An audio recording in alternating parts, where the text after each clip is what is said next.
Hello dear fans, friends and subscribers. This is your host Ram welcoming you to the the Wednesday edition of the Cricket Happening Show. And on this Cricket Happening Show, two things that I'm going to look at is the Pakistan team has been announced, the test squad has been announced to take on England in the United Arab Emirates, and they have also announced the squad that will be taking on Zimbabwe in the ODI and T20 series.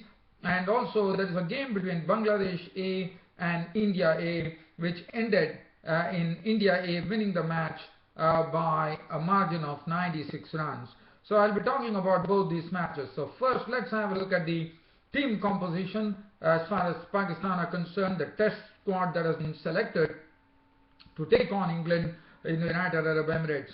Now the first thing that I would talk about this particular test squad as far as England or Pakistan are concerned, Ahmed Shahzad, Shan Masood, Azhar Ali, we know what a technically perfect batsman he is, Mohammad Hafiz, Fawad Alam. Now Fawad Alam is the one who has actually made a comeback into the Pakistan cricket. It is very sad that Fawad Alam is not a consistent member of the Pakistan squad, but I'm told he really contributed well in the Pakistan domestic tournaments there to really merit a call. And Fawad Alam, I feel, he's one who could, when I've seen that he could play the waiting game, and he can also, when the time comes, he can also really give the real thrust to the ball with his bat. And I'm told that he has done very well in the Pakistani domestic scene.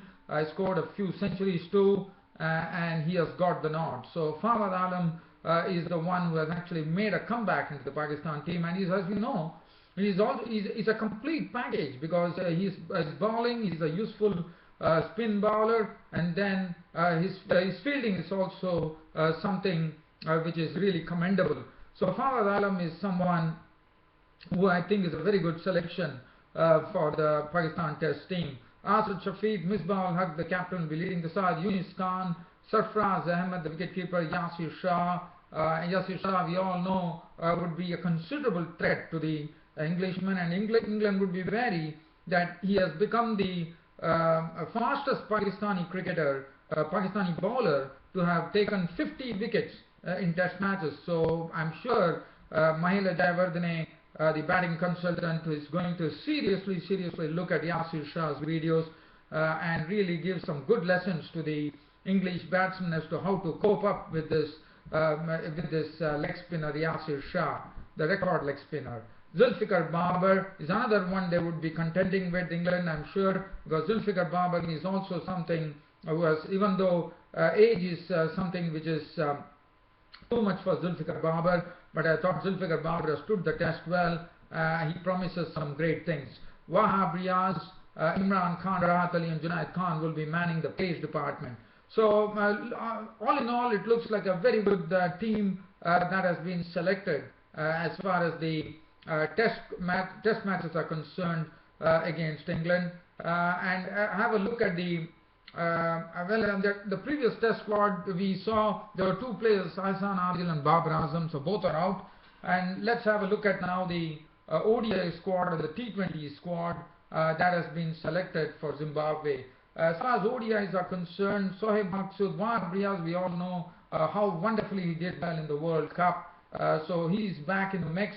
Azhar Ali will be captaining the side. Ahmed Shahzad, Mohammad Hafiz, Sohaib Maksud, who is another very good player, talented player according to me. Shoaib Malik, Babar Azam, Asad Shafiq, Sarfraz Ahmed, the wicketkeeper, Mohammad Rizwan, Imad Wasim, who has done very well with his spin bowling, Anwar Ali, Wahab Riaz, Yasir Shah, Rahat Ali and Mohammad Irfan. Now Mohammad Irfan, very unfortunately, one does not know why, he is not a part of the squad as far as test matches are concerned. That really, for me, is something as to why Mohammad Irfan is not figuring in the test squad, because it's a very important series, and especially considering that Mohammad Irfan is a tall left-arm fast bowler. I am a bit surprised at the selection here, because I thought Mohammad Irfan basically he has a natural height and he can get some wickets, and he could I have a feeling that it's my personal feeling that whether that is the right decision to have dropped Mohammad Irfan from the test team, because I thought Mohammad Irfan would be quite a proposition for the Englishman. As I said, I'm nobody. I'm just a cricket host, so I can only give my opinion. So, but I feel that Mohammad Irfan missing from the test squad is something which I'm not able to see, unfortunately. But he definitely is figuring in both the T20. So he is not a part of the team which is going to England. And I thought the Pakistan versus England clash is going to be something very, very important. As I said, I just can't see a Pakistan test team without Mohammad Irfan, because I thought he's absolute test material. He's tall, he gets his natural height, he gets his natural bounce, and he could be quite a handful. Okay, let's have a look at the ODI. So ODI squad, as I was examining, this is the ODI squad which is selected for Zimbabwe. Now the T20 squad, they have decided to rest Sarfraz Ahmed. Shahid Afridi will be the one who is captain, but definitely all eyes will be on the T20. As you know, the World T20 2016 would be starting in India. So T20 is something which everybody would be keenly looking at. And Shahid Afridi, the Pakistan captain, already made a statement that he would be retiring from all cricket, and his dream is to actually lift the World T20 World Cup 2016, and he wants to do it in India. Once he does that, Shahid Afridi will be retiring from all types of cricket. He would have retired entirely from cricket, and Shahid Afridi has a goal on man. So Shahid Afridi, I'm sure, is going to rally his troops, and he's going to see whether he can put his best foot forward. So Shahid Afridi will be the one who's leading the side. Ahmed Shahzad, Mukhtar Ahmed, we have seen of whatever opportunities he has got, he has really shown that that he has all the strokes with him, and he's not a person who is going to really shy away from the bowling. Reputations don't matter. He really believes in really tonking the ball, hitting the ball, playing some very forceful strokes. And we have seen that Mukhtar Ahmed has done well. He has notched up a lot of runs too. So Umar Akmal, Mohammad Hafiz, Shahid Afridi himself, who is a good hitter of the ball, Shoaib Maqsood, Shoaib Malik. Shoaib Malik is figuring both ODI and T20 squad. And Ahmad Yamin is the new face in this T20 squad, and I'm told he's an all-rounder. So he comes into the team. Mohammad Irfan, Bilal Asif, Wahab Riaz, Imad Wasim, Sohail Tanveer, Mohammad Rizwan, the wicketkeeper, Imran Khan Jr. Now, just looking at Mohammad Amir, just wanting to see what Mohammad Amir has done for Pakistan in the domestic tournament. I'm trying to see whether I can give you some information about this bloke, Mohammad Amir. Well, I don't have any information right now as far as Mohammad Amir is concerned, because it's time to say, since he's a new face, I was trying to figure out as to why. Yes, I hear that Amir Yamin is an all-rounder. That's what we know. I don't have any statistics to support them, but I'm told Amir Yamin is a good all-rounder. For that reason, he has been selected. So this is the team composition as far as Pakistan are concerned, both for the test matches against England in the United Arab Emirates, and the T20 and ODI series, which is going to be played against Zimbabwe in Zimbabwe. Now the next thing I'm going to look at in this cricket happening show is the as you know, Bangladesh are in India, and they played their first one-day international match yesterday at the M. Chinnaswamy Stadium in Bangalore. India were the ones who actually batted first, and they put on a good score on the board. They put a tall score on the board of 322 for 7. The principal contributors being Mayank Agarwal at the top of the order, 56 to 70 doubles with 8 fours. Unmuk Chand failed with just 16 of as many balls with 4 fours. Manish Pandey making just 1. Suresh Raina was given an opportunity, as they wanted to see how Suresh Raina goes, because as you know, Suresh Raina would be someone who would be playing an important role when South Africa will be there in India. And we all know Suresh Raina is a good bowler, he's a magnificent fielder, and who wouldn't want to have him in the team? So Suresh Raina but Suresh Raina, I have to say, unfortunately failed. He was out for 16 of 28 balls with 3 fours. Sorry, I'm talking about the one-day internationals here. Kedar Jadhav collected a duck. He was run out for duck. But after that, the lower middle order really came to the party. In fact, the lower middle order helped the India innings, which was really struggling at one stage at 125 for 5. But Sanju Samson made sure that he played a good innings of 73 of 76 deliveries, the 8 fours. Gurkirat Singh contributed a very well-made 65 or 58 balls, 9 fours. But the final thrust was given by Rishi Dhawan, who slammed 56 unbeaten runs of just 34 deliveries, 8 fours and 2 sixes. Karan Sharma not out 11. 322 for 7 was what India A put up on the board. The bowling, Taskin Ahmed probably bowling for the first time in India found to his disappointment that these are flat pitches. Taskin Ahmed was really given a real clip, I would say. 5 overs 146. Shafiul Islam 10 overs 1 made and 2 for 60. Rubel Hussain none for 56. Soumya Sarkar 3 overs for 23. Nasir Hussain 9 overs 251. Rafat Sunny 10 overs 1 for 57. Sabir Rahman 1 over for 11. And Mominul Haq bowled 2 overs for 11.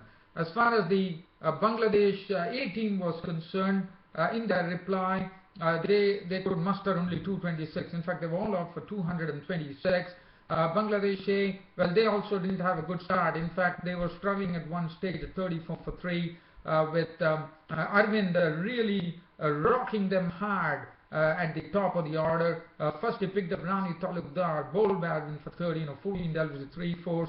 Soumya Sarkar, the very talented player from Bangladesh, was sent back to the pavilion out for 9, 14 deliveries with 2 fours, and Amul Haq was LBW bowled Arvind for naught, and that reduced the Bangladeshi A team to 34 for 3.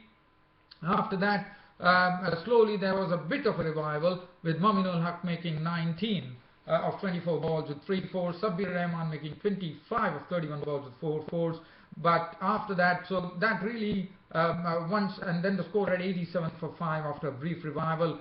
But after that, it was Liton Das, another talented bloke who did well against India and South Africa, was out there in the middle trying to really start resuscitating, give it some real resuscitation there, and that was done by Liton Das, the talented batsman, and Nasir Hussain, who combined in a very good partnership to really give some hope to Bangladesh as they raised the score past the 200 mark. But then Liton Das, after contributing 75 deliveries, 8 fours and 2 sixes, perished with the bowling of Gurkirat Singh. Nasir Hussain perished for 52 of 71 balls. But after that, the tail definitely didn't have any sting in it, as Gurkirat Singh was the one who started. In fact, he ended up with all the last 5 wickets of the Bangladeshi batsmen, as Rubel Hussain was out for 3, Harafat Sunny for 6, and Taskin for out for naught, and Bangladesh A folded up for 226. Thus, India A winning the first of the 3-match series 1-0. Dawal Kulkarni was wicketless, but Arvind was the one who rocked them hard. 8 overs, 1 maiden, 3 for 29. Dhawan chipped in with 2 for 51 of 8 overs and 1 maiden. Karan Sharma, the leg spinner, 10 overs, 53. Gurkirat Singh, as I said, really came up and wrapped up the Bangladeshi innings by first getting the well-set Liton Das and Nasir Hussain's wickets, and then following it up by cleaning up the tail. 7.3 overs, no maiden, 5 for 29 for Gurkirat Singh, and Raina 2 overs, none for 14. So that is as far as these 2 matches were concerned. Now let me see whether there is any other cricket news that I could really take you down to. I'm trying to see whether there is anything else that I could talk about. I'm told that Kevin O'Brien, the Ireland batsman, is back for the Zimbabwe-Namibia tour. That is one news that I could talk to you about, only in a brief manner, as I said. And Zafar Ansari, who was selected, as yesterday I was talking to you about the England team that was selected to take on Pakistan, and I'm told that what very unfortunate that Zafar Ansari from Surrey actually injured his thumb while trying to take a catch which he dropped actually in a county game, and that has really put him in real strife, because according to the former England cricket player Stewart, who is the manager of the Surrey cricket team, has hinted that it seems that Zafar Ansari will be out. So that is bad news according to me, after getting selected that was pretty bad news. So one only hopes that Zafar Ansari recovers so that he gets a crack at Pakistan in the United Arab Emirates. And other than that, well, dear fans, subscribers, I think it's really sums up this cricket happening show of today. Hope you all liked it. Well, that says it all. And I'll be there with you tomorrow on my next cricket happening show. Till such time, I see you, dear friends and subscribers of Cricket Happenings. It's goodbye. Thank you.